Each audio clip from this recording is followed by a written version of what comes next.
സർക്കാർ നടപ്പിലാക്കാൻ ഉദ്ദേശിക്കുന്ന സ്വപ്ന പദ്ധതികളെക്കുറിച്ചാണ് ഞാനിനി വ്യക്തമാക്കാൻ പോകുന്നത്.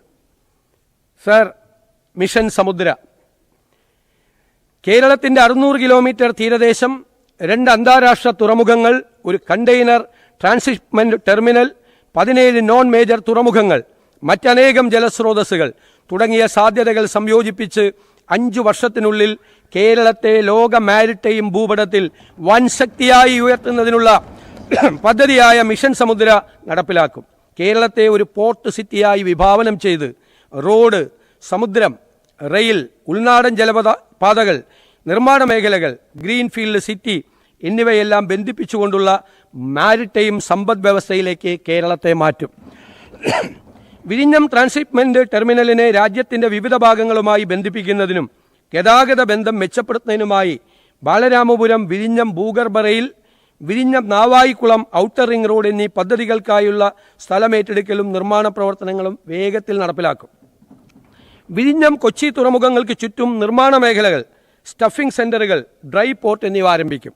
ആഗോള ഷിപ്പിംഗ് വ്യവസായം ഹരിത ഇന്ധനങ്ങളിലേക്ക് മാറിയ അവസരം പ്രയോജനപ്പെടുത്തി ഗ്രീൻ ബങ്കറിംഗ് സേവനം നൽകുന്ന ഇന്ത്യയിലെ ആദ്യ തുറമുഖമായി വിഴിഞ്ഞത്തെ ഉയർത്തും. മദർഷിപ്പ് നിർമ്മാണം, അവയുടെ അറ്റകുറ്റപ്പണി എന്നിവ ലക്ഷ്യമാക്കി കപ്പൽ നിർമ്മാണ കേന്ദ്രം സ്ഥാപിക്കും. ഇതിനായി ആവശ്യമായ സ്ഥലമേറ്റെടുത്ത് അടിസ്ഥാന സൗകര്യ വികസനം ഉറപ്പാക്കും. ഇത്തരത്തിലുണ്ടാകുന്ന തൊഴിലവസരങ്ങളിൽ തീരപ്രദേശത്ത് ജീവിക്കുന്ന സാധാരണക്കാർക്ക് സംവരണം നൽകും.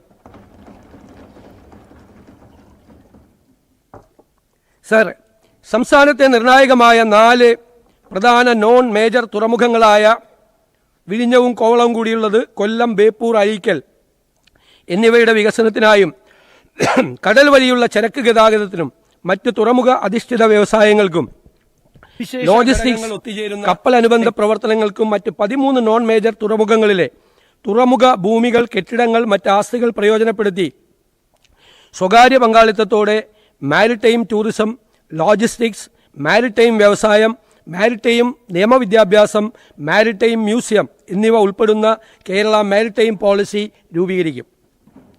വൻകിട ചെറുകിട തുറമുഖങ്ങളെ ബന്ധിപ്പിച്ച് ഘട്ടം ഘട്ടമായി ജലഗതാഗത സംവിധാനം വികസിപ്പിക്കും. ആദ്യഘട്ടത്തിൽ കാര്യക്ഷമമായ ചരക്ക് ഗതാഗതം, തുടർന്ന് യാത്രാസേവനങ്ങൾ, അവസാന ഘട്ടത്തിൽ ജലാശയങ്ങളെ ബന്ധിപ്പിച്ച ഏകീകൃത നെറ്റ്വർക്ക് എന്നിവ സ്ഥാപിക്കും. പോർട്ട് സിറ്റി ഉൾപ്പെടുന്ന മിഷൻ സമുദ്ര പദ്ധതിക്കായി 400 കോടി രൂപ വകയിരുത്തുന്നു.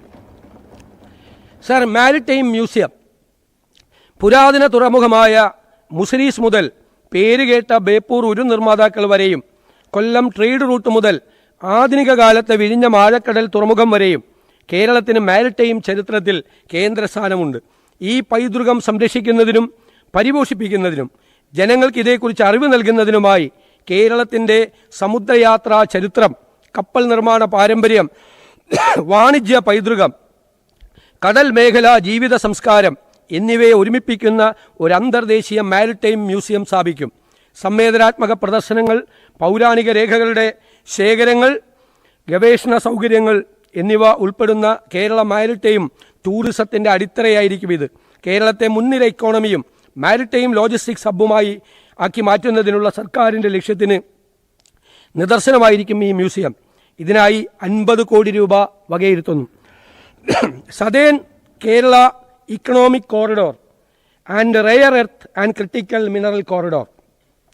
ലോകോത്തരമായ വിഴിഞ്ഞത്തെ ആഴക്കടൽ തുറമുഖം തീരദേശത്തെ നിർണായകമായ ധാതു സമ്പത്ത്, അപൂർവ ധാതുക്കളുടെ നിക്ഷേപങ്ങൾ, ബഹിരാകാശ സാങ്കേതിക സ്ഥാപനങ്ങൾ, സമാനതകളില്ലാത്ത സാധ്യതകളുള്ള ഒരു ബ്ലൂ ഇക്കോണമി എന്നിങ്ങനെ സവിശേഷ ഘടകങ്ങൾ ഒത്തുചേരുന്ന തെക്കൻ ജില്ലകളാണ് തിരുവനന്തപുരവും കൊല്ലവും ആലപ്പുഴയും.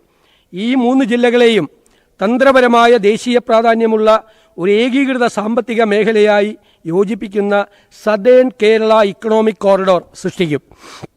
തിരുവനന്തപുരം മേഖല 1 കേരളത്തിൻ്റെ നോളജ് ആൻഡ് സ്പേസ് ടെക്നോളജി ഹബ്ബായും, കൊല്ലം മേഖല 2 ധാതു സംസ്കരണത്തിൻ്റെയും അപൂർവ ധാതുക്കളുടെയും കേന്ദ്രമായും, മേഖല 3 ആലപ്പുഴ ഇന്ത്യയുടെ ബ്ലൂ ഇക്കോണമി തലസ്ഥാനമായും മാറും. ഒറ്റപ്പെട്ട പദ്ധതികളിലൂടെയല്ല, സംയോജിത പ്രാദേശിക ക്ലസ്റ്ററുകളിലൂടെയാണ് ആധുനിക സാമ്പത്തിക വളർച്ച കൂടുതലായി സംഭവിക്കുന്നത്. ലോജിസ്റ്റിക്സ്, സാങ്കേതിക വിദ്യ, ഉൽപ്പാദനം, ഗവേഷണം, പ്രകൃതി വിഭവങ്ങൾ എന്നിവയെ ഒരൊറ്റ വികസന ചട്ടക്കൂടിലേക്ക് ബന്ധിപ്പിക്കുന്നതിലൂടെ ഈ ദക്ഷിണ കേരള സാമ്പത്തിക ഇടനാഴി ശക്തമായ ഒരു സമ്മിശ്ര സമ്പദ് വ്യവസ്ഥ സൃഷ്ടിക്കുകയും സ്വകാര്യ നിക്ഷേപം ആകർഷിക്കുകയും ഭാവിയിൽ കേരളത്തിൻ്റെ തന്നെ തന്ത്രപ്രധാനവും സമുദ്രബന്ധിതവുമായ വികസന മേഖലകളിൽ മുൻനിര സ്ഥാനത്ത് എത്തിക്കുന്നതിനും ഇത് സഹായകമാവും. ഈ ആശയങ്ങൾ നടപ്പിലാക്കുന്നതിന് ആവശ്യമായ അടിസ്ഥാന സൗകര്യങ്ങൾ, ഭരണപരവും നയപരവുമായ ഇടപെടലുകൾ എന്നിവയെക്കുറിച്ച് പഠിക്കുന്നതിനൊരു വിദഗ്ധ ഏജൻസി വഴി വിശദമായ പ്രോജക്റ്റ് റിപ്പോർട്ട് തയ്യാറാക്കും.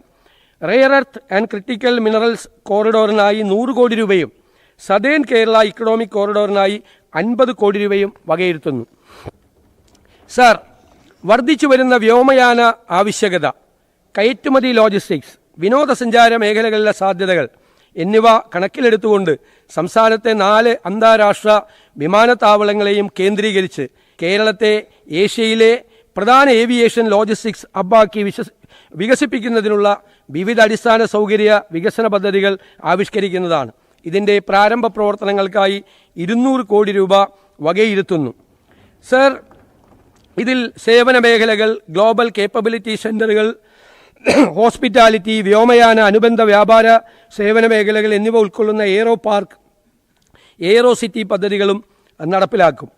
വിമാന അറ്റകുറ്റപ്പണി പരിപാലന മേഖലയെ ശക്തിപ്പെടുത്തും. സിമുലേറ്റർ അധിഷ്ഠിത പൈലറ്റ് പരിശീലന കേന്ദ്രങ്ങൾ, DGCA മാനദണ്ഡങ്ങൾ അടിസ്ഥാനമാക്കിയുള്ള വിമാന പരിപാലന എഞ്ചിനീയറിംഗ് പരിശീലന നൈപുണ്യ വികസന സംവിധാനങ്ങൾ എന്നിവയും ഇതിൻ്റെ ഭാഗമായിട്ടുണ്ടാകും.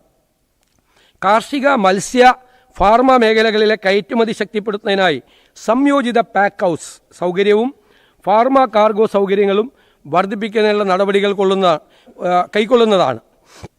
സർ, കൊച്ചിൻ എയർപോർട്ടിനോടനുബന്ധമായി അന്താരാഷ്ട്ര നിലവാരത്തിലുള്ള ഒരു ഗ്ലോബൽ കൺവെൻഷൻ സെൻറ്റർ ആരംഭിക്കും. സർ, ഇൻവെസ്റ്റ് കേരളം മികച്ച മനുഷ്യ വിഭവശേഷി, ഉയർന്ന സാക്ഷരത, മികച്ച ആരോഗ്യ വിദ്യാഭ്യാസ സൂചികകൾ, ശക്തമായ ഉപഭോക്തൃ വിപണി, സാമൂഹ്യ സ്ഥിരത എന്നിവ കേരളത്തിൻ്റെ വലിയ ശക്തികളാണ്. എന്നാൽ ഭൂമി ലഭ്യതയിലെ പരിമിതികൾ, ഉയർന്ന ഭൂവിലയും വേതന നിരക്കും, നടപടിക്രമങ്ങളിലെ കാലതാമസം എന്നീ ഘടകങ്ങൾ കേരളത്തെ നിക്ഷേപ സൗഹൃദമല്ലാതാക്കുന്നതിൽ പ്രധാന പങ്കുവഹിക്കുന്നു. ഈ തടസ്സങ്ങൾ മാറിയാൽ മാത്രമേ സാമ്പത്തിക വളർച്ചയ്ക്കും സമഗ്ര പ്രാദേശിക വികസനത്തിനും ഉതകുന്ന തരത്തിലുള്ള നിക്ഷേപകരെ ആകർഷിക്കാൻ സാധിക്കുകയുള്ളൂ. അതിനായി ഡാറ്റ അധിഷ്ഠിത ഇൻവെസ്റ്റ് കേരളം എന്ന പേരിൽ ഒരു പ്രത്യേക സെൽ രൂപീകരിക്കും. ഭൂമി ഏറ്റെടുക്കലിൽ നേരിടുന്ന തടസ്സങ്ങൾ പരിഹരിക്കുന്നതിന് സമയബന്ധിതമായി സത്വര നടപടികൾ സ്വീകരിക്കും.